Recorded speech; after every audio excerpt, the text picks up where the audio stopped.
Thank you so much for joining us this Monday at noon. I'm Gabriel Gonzalez, filling in for Brooke Hash. Our top story this week is the start of Steve Lawson's trial.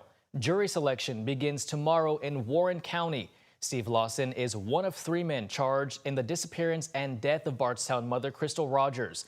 He is charged with conspiracy to commit murder and tampering with physical evidence. His son, Joseph Lawson, faces the same charges. Their former employer, Rogers' ex-boyfriend Brooks Houck, is the main suspect and is charged with murder. Earlier this month, Judge Charles Sims ruled no cameras or recording devices will be allowed in the courtroom. Now, several members of Louisville media, including WHAS11, have filed an emergency motion requesting 1 camera be allowed. Judge Sims has yet to rule on this request. Even if cameras are not allowed inside, our team will be there recapping what happens each day in court right here on WHAS11. Focus reporter Shay McAllister, senior reporter Isaiah Kim Martinez, and Doug Proffitt will lead the coverage. You can also watch our in-depth breakdowns with former prosecutor Nick Mudd each night at 9:30 on WHAS11+. Well, another year with no answers in the murder of Bardstown police officer Jason Ellis. Sunday marked 12 years since a gunman ambushed him on his way home from work. WHAS11's Clarice Shaley and photojournalist Aspen Hester show us how the community continues to honor him. Officer Ellis' effect on our town is not measured in years, but in the lives he touched and the positive ideas he upheld. 12 years after the murder of Bardstown officer Jason Ellis. Jason was a big part of this community. Always call and talk and stay in touch every day, even when we weren't working together. This community remembers the good times with the father, husband, and coach. 12 years ago Sunday, Ellis was driving home from work and was killed in what investigators call an ambush. As the years have passed, there have been little answers pointing to who is responsible for his death. 12 years ago, the boys were 6 and 7. Jason's widow and sons, the boys now all grown up. Now as they stand behind me, you can see just how much time has passed since Jason was murdered. I am reminded of that reality every day that goes by, and Jason's case remains unsolved. Ellis's murder is one of 3 high-profile unsolved cases in Bardstown. Steve Lawson begins his trial Tuesday, accused of being involved in Crystal Rogers' death and tampering with evidence.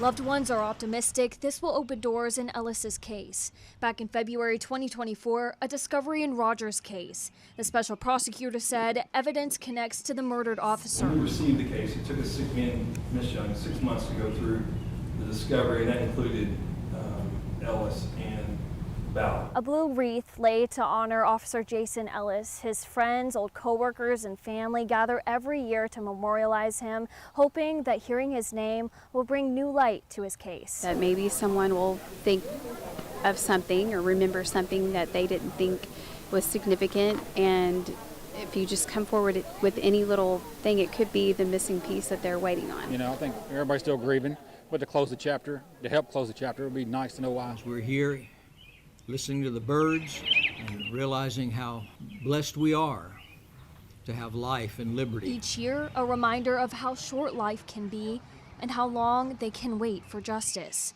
In Bardstown, Clarice Shaley, WHAS11, on your side. The FBI and Kentucky State Police are still actively investigating the Jason Ellis case.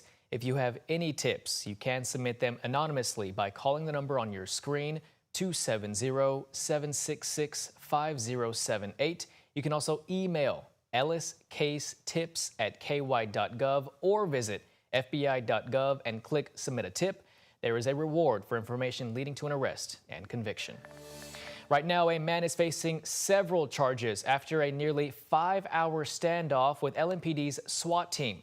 It happened around 6:30 Saturday evening on Vevey Road in Fern Creek. Metro Police say 20-year-old Jaden Smith got into an altercation with his mother because he wanted her debit card. When she locked him out, police say he forced entry back into the house and pulled out a gun in front of his brother. When police arrived, court documents say Smith locked himself in the basement. Then after several hours, police say Smith surrendered to officers. His charges include burglary, menacing, and criminal mischief.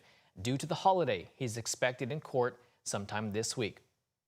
Well, today Today, more than a dozen Bullitt County firefighters will head to southeast Kentucky to help with tornado recovery efforts. Specifically, they'll be doing work in Laurel County, which was hit by an EF4 tornado earlier this month.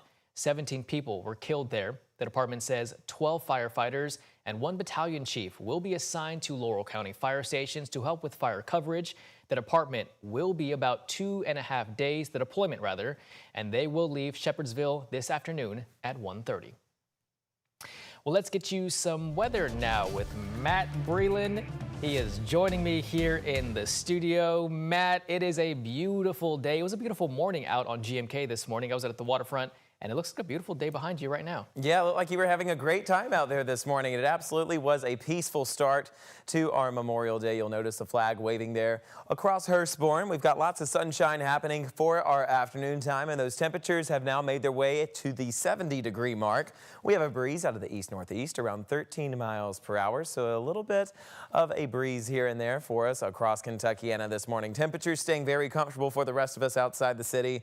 We're at 70 near PRP, 70 also near Valley Station. Across the river there in southern Indiana, we're at 65 in Bedford, 70 Scottsburg, 70 Lebanon, 67 for you folks near Elizabethtown. You'll notice the stretch of clear skies still centered across Kentuckiana. That's because we have a nice northeasterly wind that's continuing to bring in some of those quiet conditions, and we're going to continue to stay under this quiet trend as we go throughout the remainder of the afternoon time. You can expect lots of sunshine still to continue, but we're tracking rain showers that will be arriving in from the southwest. That's going to be bringing in a rainy start to our Tuesday morning, along with a steady cloudy trend that's going to be around all throughout our day tomorrow. We're going to start seeing some of those clouds arrive in as we head later on into the evening time, closer towards 5 p.m. and lasting throughout the remainder of the night. You can expect cloudy skies and these rain showers to start popping up as we head into tomorrow morning. Another round of cooler conditions for tonight. Temperatures will be in between the upper 50s and the lower 60s. We're tracking chances for showers, though, as they arrive in tomorrow morning. All those details coming up in just a few short minutes. Gabe? All right, thank you, Matt. And as a reminder, you won't be getting any mail today because Memorial Day is a Postal Service holiday. UPS and FedEx delivery services are also not available. Most banks also closed today, along with Costco locations. You can still drop by most grocery stores, fast food restaurants, Target, Walgreens, and CVS.